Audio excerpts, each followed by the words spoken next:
Hi, I'm Janelle K. Collard, and joining me today is Sharon K. Richards, who is one of the team that brings us the voices of the spiritual masters on the We Seek to Serve and Thoughts from a Master.com websites. Sharon is one of the voices who the unknown master speaks through. And today, the master would like to speak to us through Sharon and explain a little bit more about himself. So Sharon, welcome. Thank you. I'm pleased to be here. Thank you for allowing the master to come through for us. Oh, well, I do that a lot. You do. Tell me, how long has it been since the master has been speaking through you? I was first contacted sometime the fourth quarter of 2012. He came through as a new voice, and I can't pin it down, and I'm not going back through my logs to find the exact date. I won't hold you to the exact date. So this is relatively new. Yes. Now, is this much different than the other masters who speak through you? Yes, the contact was quite different. Normally when a new voice will come through, it's pretty much like the other voices, and we just kind of get to know each other, and it's, the same intensity. Mm-hmm. But when the unnamed master came through, the intensity was just huge.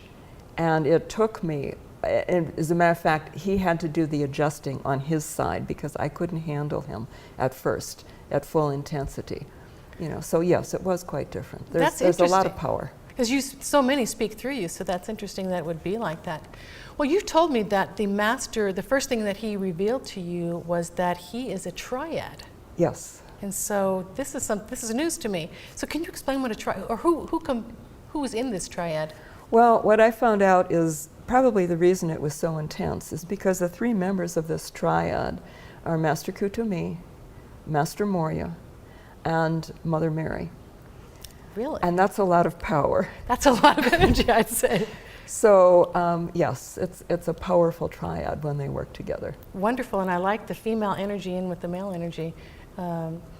Well, I know that the master would like to speak to us today, and yes. So if you're ready, we would love to hear from him. All right, we will give it a go.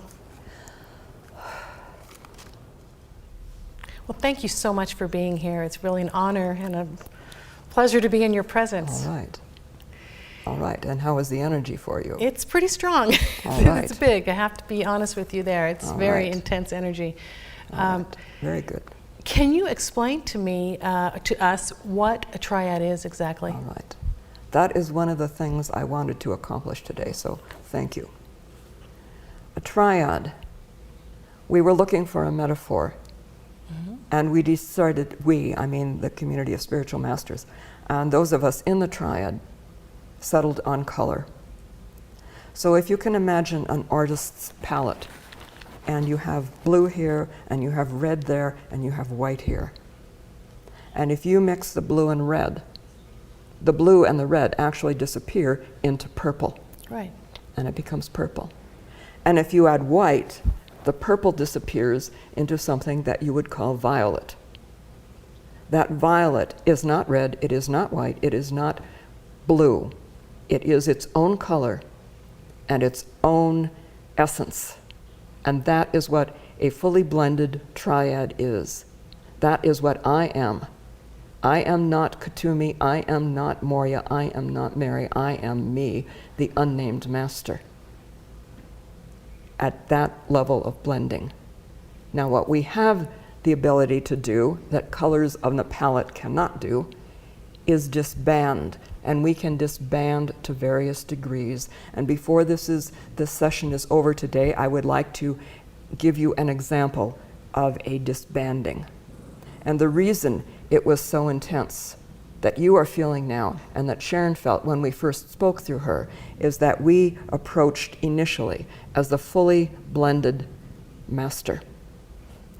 And that was intense. So we backed off a little bit, downsized, we backed off, and then built back up again until she could handle the full energy. This is not necessarily as easy as handling any one of us individually.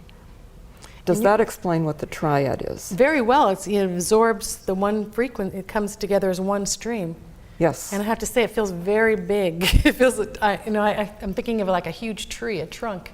a very big stream. Well, I'll have to rework the image. A tree. Okay. All right, I'm a tree.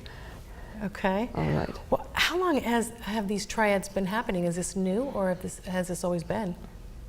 The triads have been in existence since the community of spiritual masters has been in existence by whatever name was known at the time. The elder brothers and sisters of humanity. As long as the elder brothers and sisters of humanity have existed, they have worked in triads, because that leverages the strength and the wisdom and the experience of the people involved. And I would like, I'm taking over here. Please, the floor is yours. Right. I would like to explain why we do this.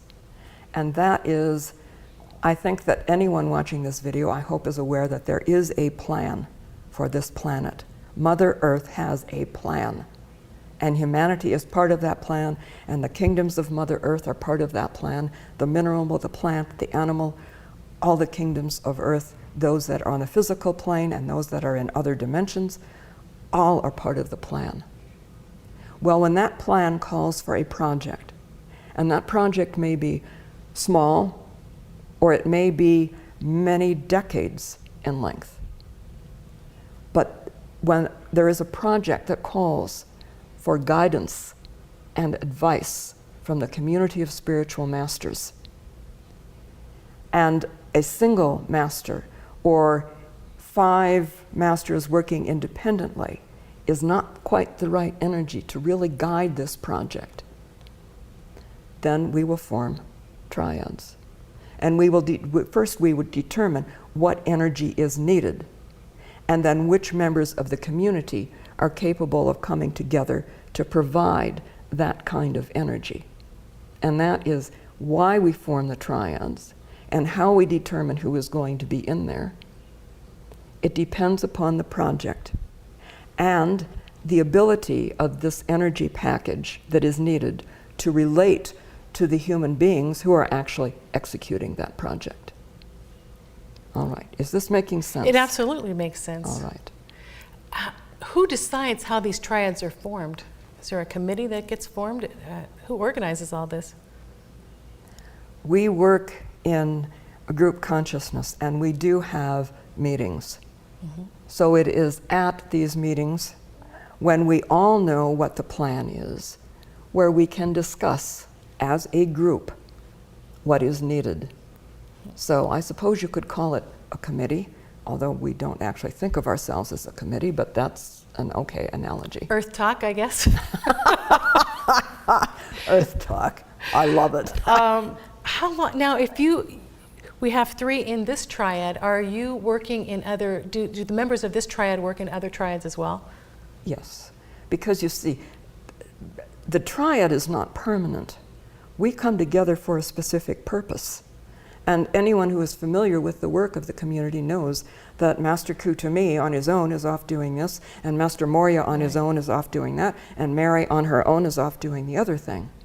We come together as needed for the project that we are working on. And we come together and we take care of the advice and guidance in that project, and then we go about our business and come back together. When we are going about our business, Master Moria can be in yet another triad that's working on another project. Very busy, I would assume, you all. Yes, well, we think we're busy. Do you, can you give us an example of a triad, something that you'd be working on, a project?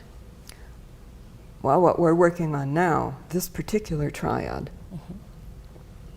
we are working now with 7 different groups, all of whom are working on getting the message of our very existence out into humanity, and working with us to enable our expanded presence within humanity, sometimes called the emergence. And there are 7 different groups that we are working with on that project. Some are very small, some are very large, and some are in the middle. But that is what we are working on.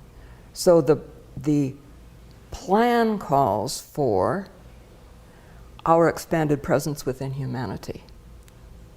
All right. The plan calls for raising humanity's consciousness about our very existence as elder brothers and sisters, and the continuity that tells humanity they are evolving and incarnating now, but eventually they will reach the point where they are no longer incarnating.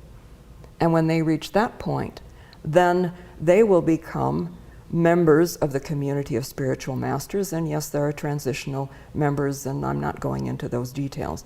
But essentially, they are going to become the elder brothers and sisters and look back and help their younger brothers and sisters. And those who are the elder brothers and sisters now are going to move on with their own spiritual development. Now, I don't know if I answered your question, but I was glad I got to say that. I like that what you said. And are these triads also working on other planets as well? Or is this strictly for humanity here on Earth? In essence, yes. If you look at a triad as blending the experience, the wisdom of multiple beings and turning it to assist in the plan, then yes. Incredible. Do you, I just lost my train of thought. There's so much energy here, I have to tell you. It's big. Can you give us an example? I don't know if you can or not, or you would like to do this, but of disbanding a little bit with the three and then coming back together. Are you able to do that, to show us? Of course I am able. Would you do that for us? Yes. Would you be available to do that? That is one of the things I wanted to demonstrate. Now, the difficulty in this is Sharon will be able to tell when that happens. The question is, will you be able to tell? And will those viewing this video be able to tell? I have a feeling that those who are sensitive to energy will be able to feel the difference. Okay. But we will see. And you must be honest. I will. This is an experiment. All right. So what we will do as our violet is we will disband and become first a blue-toned violet. And that means that I now am Kutumi. And Moria and Mary are blending their energies around me as Kutumi. So if you were looking at a color palette, that would be a blue-toned, still violet, but a heavy blue-toned violet. Now, can you feel the energy difference? I do. I'm feeling a lot of like kundalini at my spine, at the top of my shoulders. I'm feeling a lot of chest and... All right, and this is different from the tree. Yes. All right. Now, we call this having a primary, where I, Kutumi, am the primary. We will shift.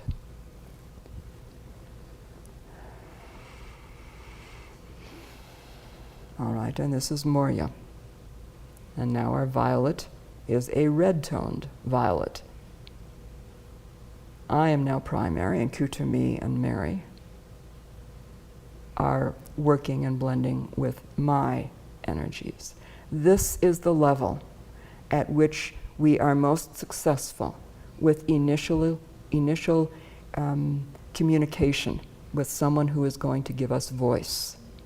Because at this level, it is more intense than any one of us individually, but less intense than the complete blending. Yes. All right. Now, can you tell the difference? And do you feel any difference between the Kutumi and the Moria? I can tell. And maybe because I know that it's happening, so I can tell, but it does feel like a different energy, yes. All right. Now, we will do the third, and we yield to our distaff member. All right. This is Mary, and I get my turn now. Welcome, Mary. Thank you.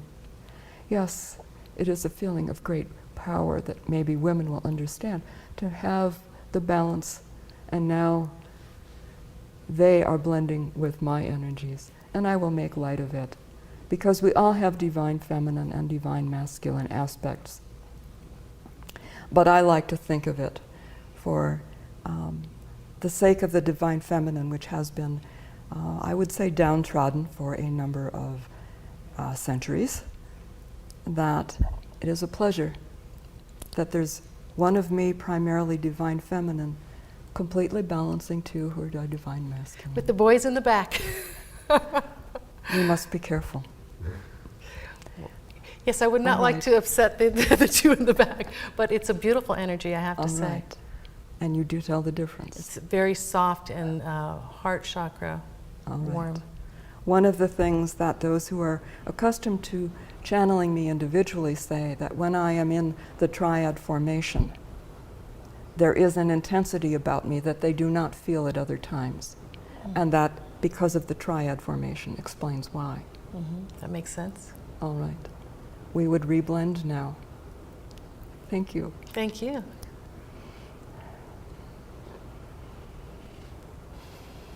All right. I am back.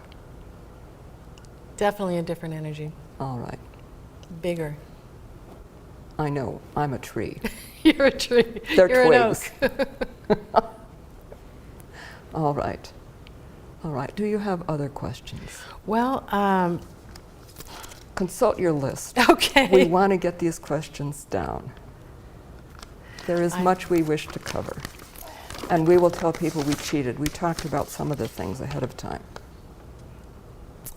I think that you have pretty much covered it. I do have one last question, unless you have anything else you'd like to say. Well, we are hoping that this will be the first in a series of informational videos.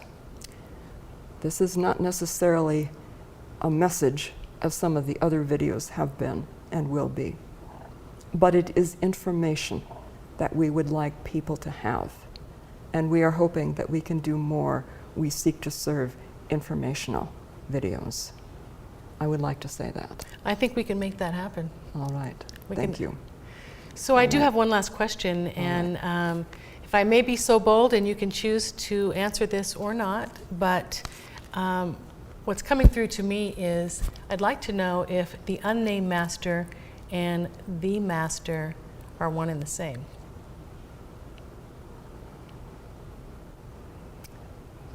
I am, we are, those are two names that are used by those we work with. There are others. By one group, I am called Joe, Okay. but I am known as the Master, as well as the Unnamed Master. Okay, so you heard it here today, and I thank you so much for being here. It's been wonderful. We will have you back, and I'll look forward to hearing more from All right. the master. Thank you. It has been my pleasure. So that was really intense for me. How was it for you? Yes, that was intense. That level of energy is more challenging to maintain an open voice than some of the other energies I work with. How does it feel when they disband and come together? Is that confusing? I mean, you're going in a lot of directions there. This is four energies going on. No, actually, when they start to disband, I feel a lessening of the intensity, which is, quite frankly, a relief. And since I channel each of them individually, they're like old friends. So, you know, it's comfortable. Absolutely incredible. Well, the master and the unnamed master we hear are one, which was very interesting to hear. And he mentioned that he would very much like to do a series of these, and so I hope that we can continue on with that. Oh my, all right. Yes. So what I would say to you then, these videos are available on YouTube. They'll also be posted on the WeSeekToServe.com and ThoughtsFromAMaster.com websites. And so if you like these videos, then be sure to follow us, and we'll have a lot more of these informational videos coming up this series. So thank you so much for joining us, Sharon. Thank you so much Thank you, again. And stay tuned, because we'll be back with more videos in the near future.